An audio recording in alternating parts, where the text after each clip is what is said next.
Right, so welcome everyone. It's good to see you today. For those of you who haven't been here last year, wish all of you a Happy New Year and all the best in your endeavors, in your practice. I hope everything goes nicely and much deeper day after day, and you actually make some real progress this year. Now, as you already know, most of you already know, we're currently covering all the stages of the practice, and we go through all the different tools and so forth.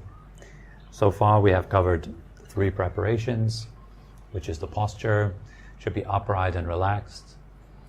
The breath in the beginning should be deep and comfortable. And then you have your attitude, which should be kind and compassionate throughout the practice, meaning accepting and understanding. Then you come to the first stage of the practice, which is all about getting to know your body a little bit better, letting go of tension in your body, allowing your awareness to stay nicely spread out in your body, so that you can have a sense of comfort and well-being in your body sitting around here. That also includes, of course, any type of practice which helps you to open your body up, so you have an easier time to meditate. The second stage is a result of the first one, this present moment awareness. The first stage kind of guides you into present moment awareness. It puts you in a state where body and mind kind of come together, and that togetherness is marked by an absence of thoughts about past or future. So you're simply here now. You know what's going on, what's happening right now. You're also aware of where your attention is right now. So your attention is moving around, is conditioned by all kinds of things. You might hear sounds outside, like a chicken or rain, or hear the wind in the trees. And you can't kind of help it, but your mind goes there automatically. It just is pulled by these things. Then it goes to a feeling in your body, etc., etc. So it moves all the time around your attention. Attention is not stable, it is conditioned. So it moves around, moved by conditions. Yes. So just simply being aware of where your attention is right now is already a very, very good skill to have. So you know how you're using your attention, or how your attention is using you maybe more in the beginning. So that way you can find out, for example, how much of the time during the day you spend dwelling on negative thoughts or worries, anxieties, fearful things, and all the things that pull you down, that make you uncomfortable, that give you suffering and hardship. And that gives you a fair chance to actually pull yourself out of that habit of attention, to go beyond it. If you're unaware of it, there's nothing much you can do, then you simply just react to whatever happens in life. So becoming more aware of attention allows you to shape your life a little bit more, to shape your experience a little bit more. And as that goes deeper, you're coming more and more into that moment, your listening ability deepens, and you notice more and more details. And as you're very, very mindful of the moment, you forget to talk to yourself. The talking fades away. Not because you're making the words forcefully leave you, but the words are going because you're losing interest in them. You're not interested in what the mind has to say anymore. You're now interested in stillness, in silence. You're interested in silence, inner silence, which exists within each one of you right now, actually. Most people are relatively unaware of silence until it is pointed out. For example, right now your mind is not saying a word as you're listening to me. Your mind is completely quiet. It doesn't talk about what's next, doesn't talk about what happened before. It is simple and open and attentive. That's, in essence, the third stage. If you would be conscious of it, you're in the third stage. So I invite you to come into that stage right now. All it takes is, while you're listening to me, have a part of yourself listen to your own mind right now. And you notice it's quiet. Right? So, in fact, these teachings serve to point these things out so that you're getting an experience of that, and you can take it into your everyday life, and you can deepen it in a regular practice to make it deeper experiences. So then, after the mind has become sufficiently quiet, then we can work on stilling it, like really bringing in the element of not moving the mind. Because the mind has this habit, as I mentioned before, attention moves around. It goes to the sound of the fountain, then it goes outside, then it goes to the knee, then it goes to the right shoulder. So the attention is quite buzzy. The mind moves all the time. So it's really important to train to still the mind. It is in a still mind where happiness has a good footing. If you really want to be happy in your life, you can't get around a still mind. It is a still mind that experiences happiness. It is a moving mind that is far from happiness. Sure, all of you will have some experience of happiness. Like if you get what you want, or someone says something nice to you that gives you a bit of happiness. But this is by far not what's possible. There's so much more possible. Sometimes it makes me wonder why people don't really go for it. You could go directly and practice happiness. You could practice for well-being directly. But we all go indirectly. We think it makes us happy if we put our body into a good shape. We think it makes us happy if we have a better relationship. We think it makes us happy if we have more money. We think it makes us happy if we have more fame. We think it makes us happy if we have this or that. This is all indirect stuff. Happiness doesn't happen in stuff. It happens in you. It's directly sourced from your own mind. And where is the source? It is stillness. And of course, if you keep your mind moving the whole day long, which most of us do, your mind gets better at that. It gets trained in moving around. So you have a hard time stilling the mind. In other words, happiness is an effort. And it is a right effort. It is a good effort. It is a good effort to make. It's a worthwhile effort. Just like going to the gym is a worthwhile effort. It's good for your body if you're not exaggerating things, if you're not overdoing it, hurting yourself, injuring yourself. But if you're gentle with your body and you respect its limits and boundaries and work in that skillfully and well, then of course the body will become more and more healthy over time. If you eat well, etc., sleep well. The same is true for the mind. But in this world, most people seem to have no interest in happiness. But of course that's not true what I'm saying right now. Most people have interest in happiness, it's just that we do not seem to know where to look for it. Okay, then someone tells you happiness lies within. And then you close your eyes and then you do what? What do you do then to find happiness within? What do you literally do in your mind? How do you direct your mind then to find happiness? Do you just close your eyes and then what's next? Where is happiness then? You find a whole bunch of stuff going on the inside of your mind. A whole lot of movement.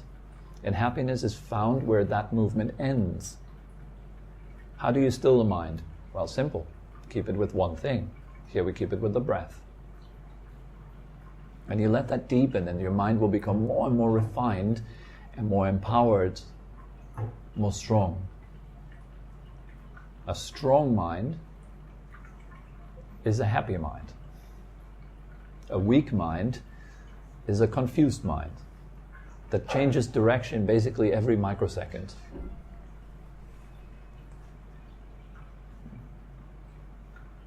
Some people say, I have ADD, they have attention deficit disorder. We all have that. Everybody has ADD. Everybody has ADD.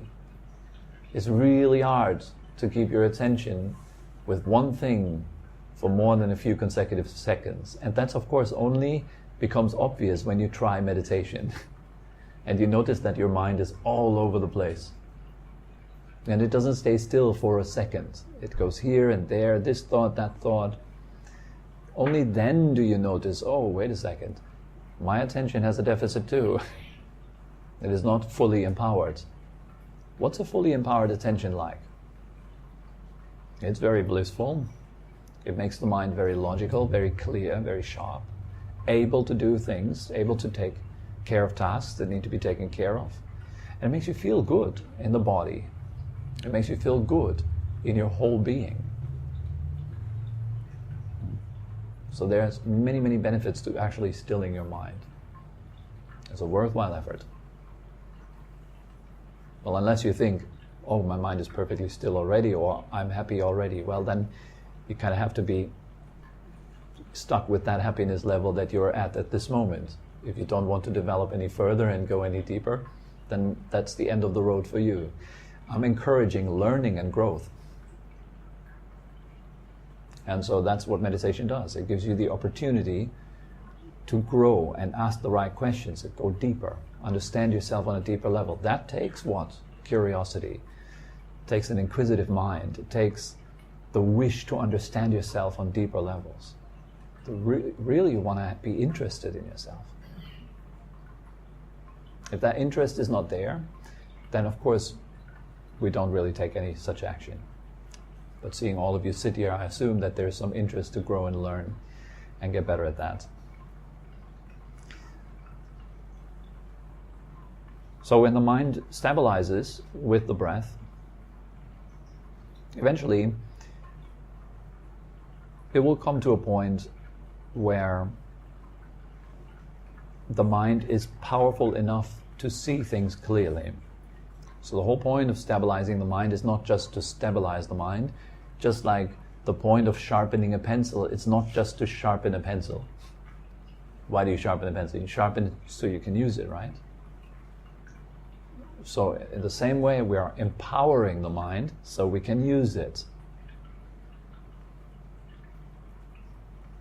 So it is a functional power. It's not just a looking good power or being in great shape power. It is functional power. It's a power that allows you to actually help yourself and other people lead a happier life. And it helps you to understand yourself on a deeper level. If the mind buzzes around, it's very hard to see clear. Think of a camera and you want to take a night shot. And you're holding the camera in your hands. That's kind of the first mistake when you're doing a night shot. If any of you have some idea about photography, if you want to take a nice night shot, then you kind of need a tripod. The darker it is, the less movement the camera should experience. So we're operating with light. So you want to keep the shutter open for a long time so that all the light can come in. Therefore, we need to place the camera somewhere where it doesn't move, so enough light can come in for enough time, and nothing is shaky and blurry at the end.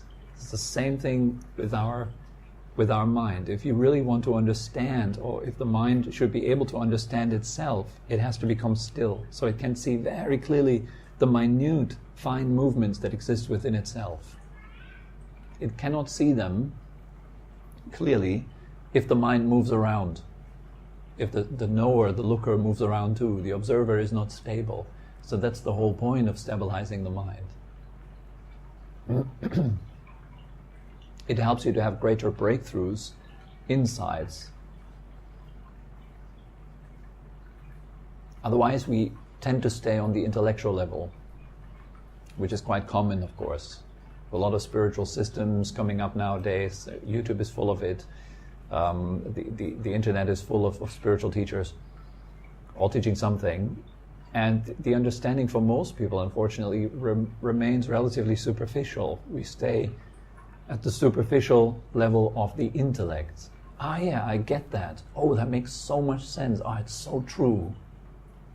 But it doesn't sink to a level where it actually turns around your character. It changes who you are and how you spontaneously react to life circumstances, like as a reflex, automatically. It is who you, it has become you. It's second nature. It's not just a nice idea that you occasionally bring into your mind, but it has become you. It's living in every cell of your being. The truth has then become alive in you as a vessel. And that requires, of course, lots of right effort. And it's fine to make effort. We're anyways doing it every day. We're making a whole lot of effort mentally.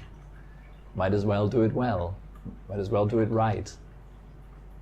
Making good decisions in your mind. Decisions which benefit you. Decisions which help you to lead a happier life. And decisions which help you to let go of burden, of pain, of stress. Many people they don't know how to let go of stress. They lie in their bed at night, wide awake at 2 a.m. and don't know what to do with themselves. And then it's nighttime, you're just alone in the room, alone with your thoughts.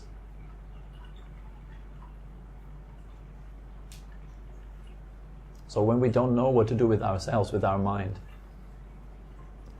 then there's no problem. You can learn it.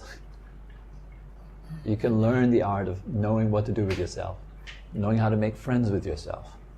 That's very positive. It's very optimistic. I'm not saying, oh, we're all doomed. We can't make ourselves happy. Yes, you can. It depends on the decisions that you make.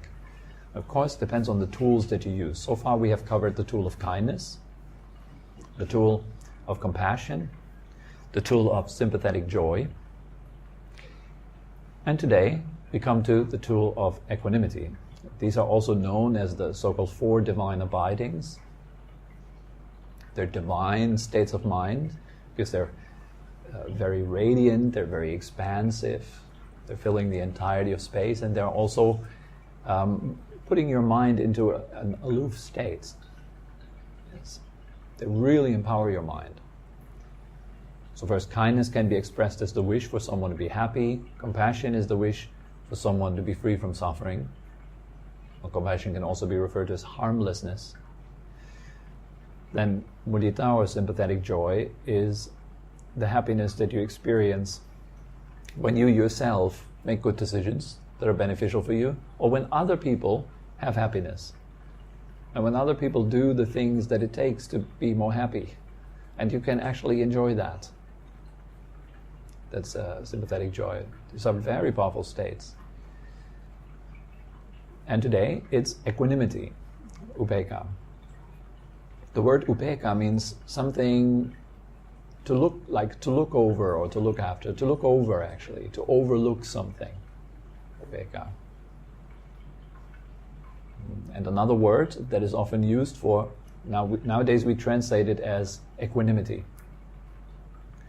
Another word that the Buddha often used is Tatra Macha Tata, it's called, which means something like to stand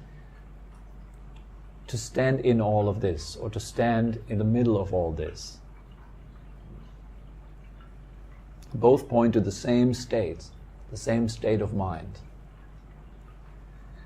The same state of mind here means that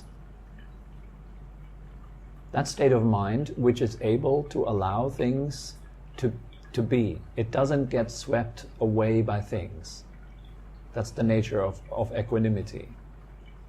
Equanimity doesn't mean that you don't care or that you're indifferent about things. In fact, indifference is called the near enemy of equanimity because people often confuse these two. Think if I'm equanimous, then it means I'm indifferent, I don't care anymore. No, that's not at all the case. You're able to warmly allow this moment to unfold as it does. There is no resistance, no pushing against whatever there is. And how does that work? How can you allow things? How can you be balanced? So if good things happen, you don't go for it. If bad things happen, you don't go for it. So if pain arises in the body, you're not going there. You stay centered. And then pleasure arises. You're also not going there. You stay centered. You're neither going to the good or the bad. That is equanimity. You're not swept off your feet, no matter what happens. That skill in daily life, of course, is when someone gives you, for example, praise. By the way, equanimity is taught often, is taught in combination with the 8 worldly concerns, which is, first of all, the concern for gain and loss. How many times does that cross your mind? Thoughts about gain and thoughts about loss. That's significant amounts, I would reckon.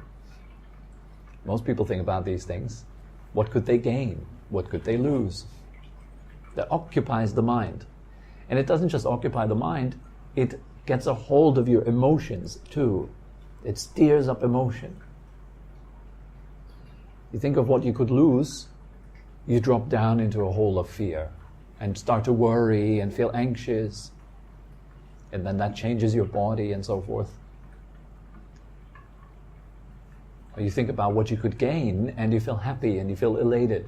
You feel great. And it pulls you into that direction. So gain and loss is the first pair. The second one is fame and disrepute. Well, we're looking for fame. We want to be acknowledged. We want to be seen. We want to be held in high regard.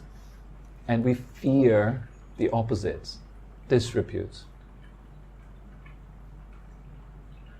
Imagine one day there would be a video out of you on YouTube, you doing something that someone disagrees, and then all of a sudden, it happens sometimes that some harmless act or something like this all of a sudden gets blown out of proportion, and millions of people start to hate this one person for doing something on the internet because it just blows up. It becomes a viral video or something like this. That must be horrible. You're just living your life and someone happens to make a video of you living your life. All of a sudden, everybody hates you. Really hard situation. It can happen to any of us. And this is what we fear. We fear being looked at negatively by other people. Becoming in disrepute. Having a bad reputation. Imagine that, you having a bad reputation. Wow, that feels even bad just saying that. Having a bad reputation, and having a good reputation is what we're looking for. We care about our reputation quite a lot. We even pretend that we are someone that we're not, just for the sake of maintaining a reputation out there.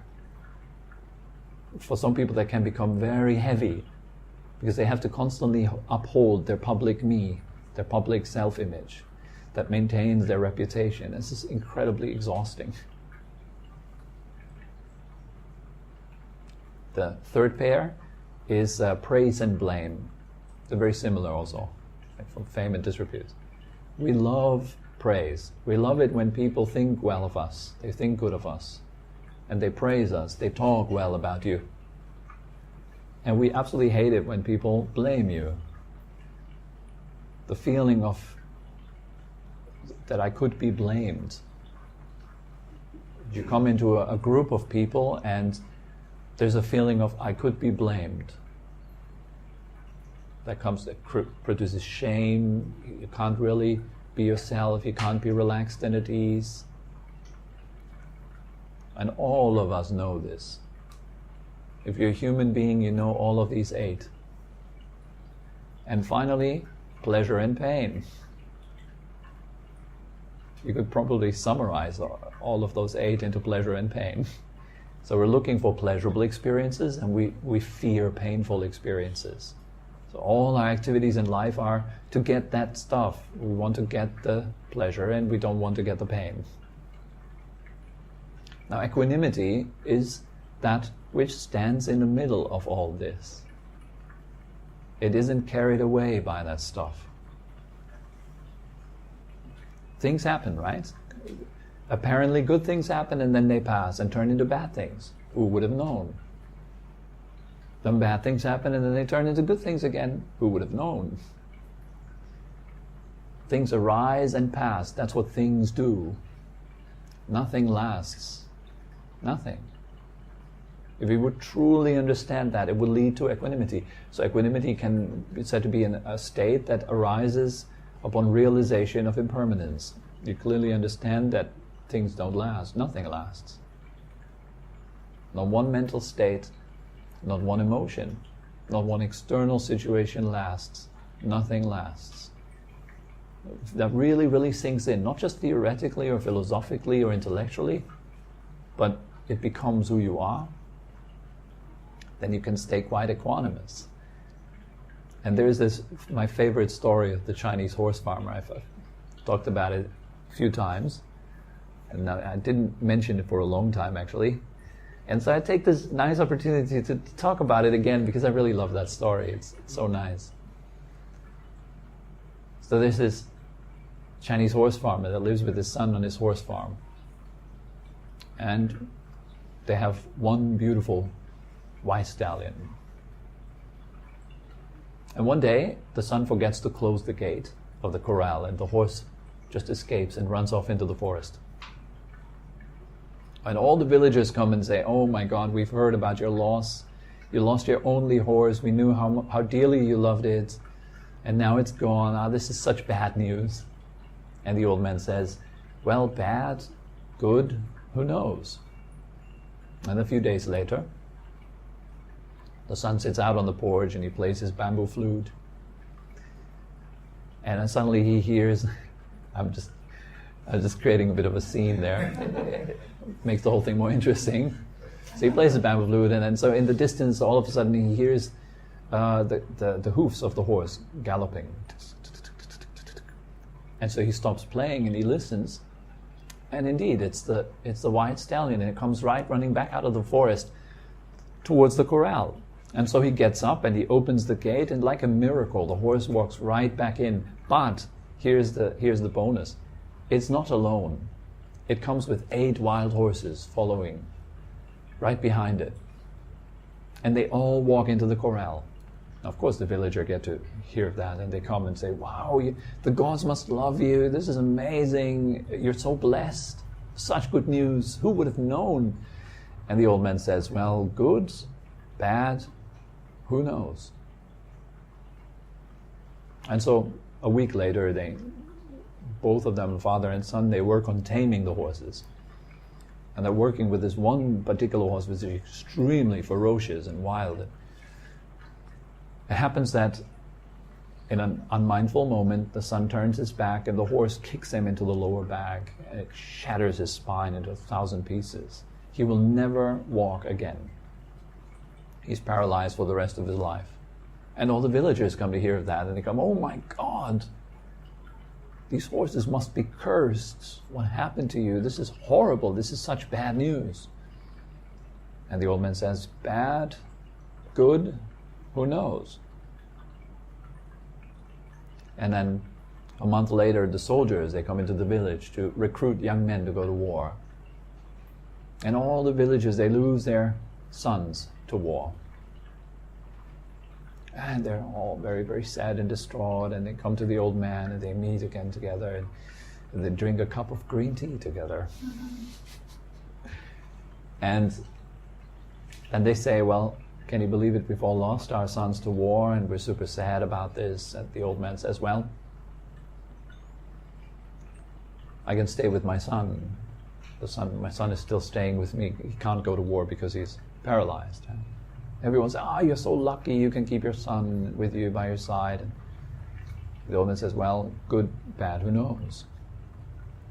Now, obviously, this story can go on indefinitely. Now, think of your own life. Is it good? Is it bad? Where is your life currently leading? What's your direction right now? Who knows? We don't know what's going to happen. Nobody knows. Friends turn to enemies, enemies turn to friends. Good feelings turn to bad feelings turn to good ones. So everything is constantly changing like this. Knowing that, you can stay equanimous, you can stay at ease. Well, people do what people do. They change. They're free to change. They can turn on you, they can talk badly about you behind your back, and they talk good about you behind your back. Things change. The world changes all the time. Bless you. So everything arises and passes. You just let that do its thing. Things arise and pass. We're not carried away by it. We're still able, please take note, we're still able to enjoy things. We're still able to enjoy things. You're not like standing there in the middle of the marketplace holding up your ice cream and feeling like really sad that the ice cream is melting. And then you reflect, oh yeah, well, it's impermanent. Now I can't enjoy anything anymore because everything is melting. Can't enjoy my relationship anymore because it's melting. That is wrong. That is not equanimity. This is, I don't know how you call that, despair or something like that. Or worry, and we're not cultivating that. Equanimity means that you're okay with the ice cream melting. You're okay with eating it. You're okay with feeling nice eating it. And you're also okay with the belly pain, which is a result of eating the ice cream, because there was some virus in it or whatnot. You're also okay with that. Yep. Good, bad, who knows? We make so many decisions every day, and we have absolutely no idea where they will lead us. But we worry such a great deal about them. Am I making the right decisions? We really don't know very often. But what's a good guideline is, well, if your decisions are based on greed, anger, or delusion, or ignorance, it's not heading the right way. If your decisions are based on the opposite of those, non-greed, non-anger, and non-delusion, okay, wisdom, kindness, generosity, good, you're heading the right way. You make decisions based on that. Making decisions based on kindness, etc. It's going to do you good. It's going to do other people good. As soon as our decisions are stained by all kinds of wanting and we're invested in this and that, well, yeah, it's going to carry you up and down. And we have no idea to what extent. So our field of operation is always the present moment. We know what is right now. What kind of direction are you taking right now? Good question to ask yourself is, who are you becoming right now? What are you doing right now? What's my direction right now? Well, look at your mind. That's your direction. Whatever your state of mind is right now, that's where you're heading. Couldn't be more easy. Then, as soon as you notice, okay, my state of mind right now is an unskillful state of mind, you can change that. Like, let's say your state of mind is very judgmental, angry. You're hurting yourself. That's your direction right now. With mindfulness now, you have a choice. I might change that. And equanimity allows you to simply change things in a good way without being carried away by whether it feels good or not or whatever. You just simply do it because it's good. Another function of equanimity is that it allows you to be kind without expecting return. You're not doing it to get something out of it, because who knows what comes out of it. Good, bad, who knows? You're just doing it for the sake of doing it. You're just kind. Period. You're not kind because you're kind. You're not compassionate because you're simply compassionate. If you're kind with an agenda, people will not do what you want them to do. If you want them to be happy and you wish them happiness, but then they do exactly the opposite of what you think makes them happy, you're going to suffer because you're invested. Oh, I wish they wouldn't do this. I told them it makes them unhappy, but they still do it. So miserable. You need equanimity to protect your kindness and to protect your compassion, so it doesn't just go to waste by worrying about outcomes, by trying to control the world and make it fit into the image in your head. So it allows us to be virtuous, to do good things without expecting return.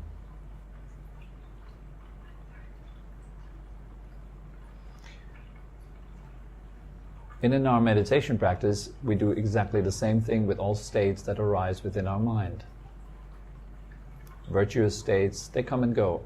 Non-virtuous states come and go. Good, bad, it comes and goes. Back to the breath. You keep your center with the breath. You're not carried away by pain. You're not carried away by pleasure.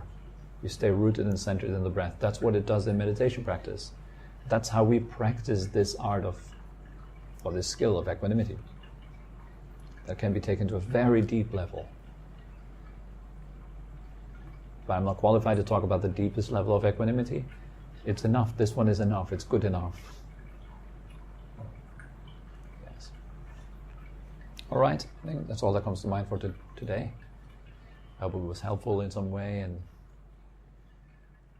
inspiring for your practice. Are there any questions?